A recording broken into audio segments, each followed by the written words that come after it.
10 citations de Ho Chi Minh. 1. Notre jeunesse est très enthousiaste. Si nous savons combiner cet enthousiasme et le guider correctement, la jeunesse deviendra une force très puissante. 2. Notre jeunesse a un grand honneur, mais aussi une grande responsabilité. Pour remplir cette responsabilité, notre jeunesse doit élever l'esprit de maîtrise collective, éliminer l'individualisme, éviter l'ostentation, éviter l'arrogance et la satisfaction de soi. Elle doit s'imprégner de la morale révolutionnaire, c'est-à-dire étudier, travailler et vivre selon la morale de la jeunesse socialiste et communiste. 3. Je vous conseille de ne pas établir des programmes et des plans trop vastes, qui sonnent bien à l'oreille mais qui ne peuvent pas être réalisés.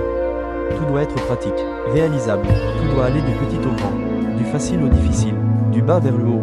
Un petit programme bien réalisé vaut mieux que 100 grands programmes qui ne peuvent pas être mis en œuvre. 4. Dans tout, la jeunesse doit être à l'avant-garde, être un exemple. L'enthousiasme de la jeunesse est une bonne chose, mais il ne faut pas se détacher des masses, car se détacher, c'est ne plus pouvoir être à l'avant-garde. Une locomotive détachée de ses wagons est inutile. Être à l'avant-garde, c'est bien faire et aider les autres à bien faire. Il faut s'efforcer d'être un exemple, d'être à l'avant-garde, sans se détacher des masses. 5. Nous luttons et nous sacrifions parce que nous voulons construire une société où tout le monde est à l'aise et heureux.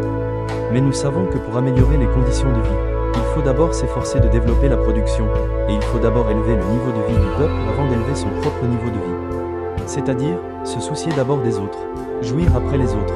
6. Le subjectivisme, l'égoïsme, l'étroitesse d'esprit, etc. Chaque défaut est un ennemi. Chaque ennemi intérieur est un allié de l'ennemi extérieur. L'ennemi extérieur n'est pas à craindre. L'ennemi intérieur est plus redoutable, car il détruit de l'intérieur. C'est pourquoi nous devons nous efforcer de nous prémunir contre ces ennemis, de guérir ses défauts. 7. Les mérites individuels proviennent principalement du collectif.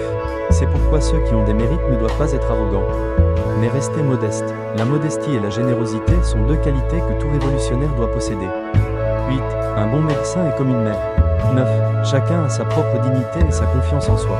Sans dignité ni confiance en soi, une personne est inutile. 10. Une société bonne rend la famille meilleure, et une famille bonne rend la société meilleure.